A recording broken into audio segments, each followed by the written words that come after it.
Diddling, or the abstract idea conveyed by the verb to diddle, is sufficiently well understood. Yet, the fact, the deed, the thing diddling is somewhat difficult to define. We may get, however, at a tolerably distinct conception of the matter in hand by defining not the thing diddling in itself, but man as an animal that diddles.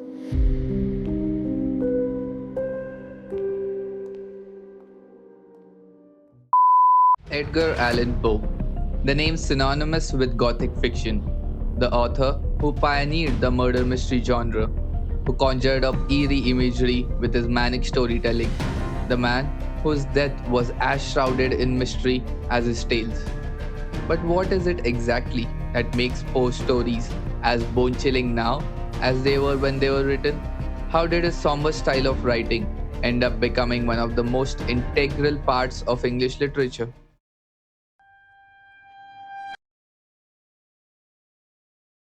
Just like all honest pieces of art, Poe's work came from his heart.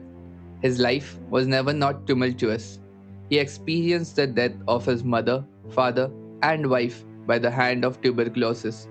His grief persisted throughout his life, following him around like a ghost. It became the central theme of his work, giving us many of his most popular pieces. Poe's most famous poem, The Raven, expresses the torment endured after the loss of a loved one. The blackbird repeating the word nevermore as a piercing taunt to the author who will never be able to see their partner again.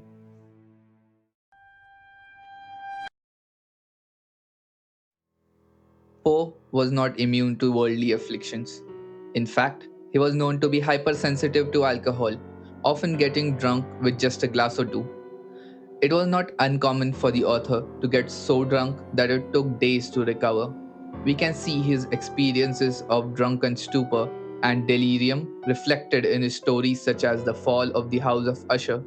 It deals with an unnamed protagonist that travels to an old friend's house as he hears about his declining health.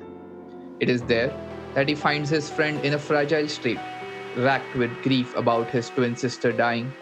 He blames it on a terrible curse put upon his bloodline, plaguing their lineage throughout history. At the height of this derelict state, they both see the blood covered body of his dead sister come back to life and fall upon his friend, causing his death.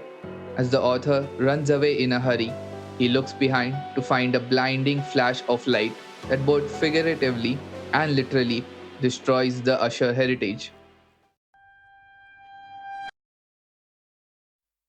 Another identifiable trait of Poe's work is his depiction of the evil desires that lurk within the hearts of people.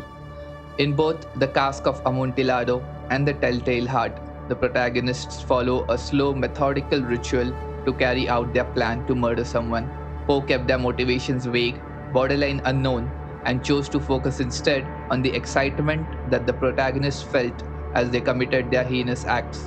It is this uncovering of dark thoughts that confront the reader with feelings of unease and discomfort.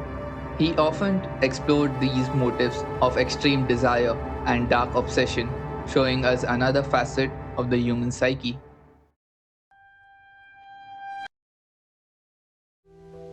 The image of Poe endures in all works inspired by Gothic fiction. The school in the show Wednesday, created by Tim Burton, has him as their most prestigious alumni, even calling themselves the Nevermore Academy.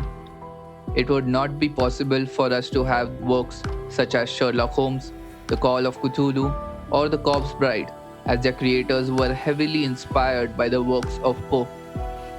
His poem, Annabel Lee, is a personal favorite of mine, reminding me to always cherish the time I have with my loved ones, lest they be taken away.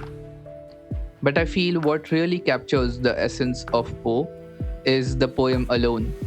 So I'd like to end the video with a few lines from it. From childhood's hour, I have not been, as others were, I have not seen, as others saw, I could not bring my passions from a common spring.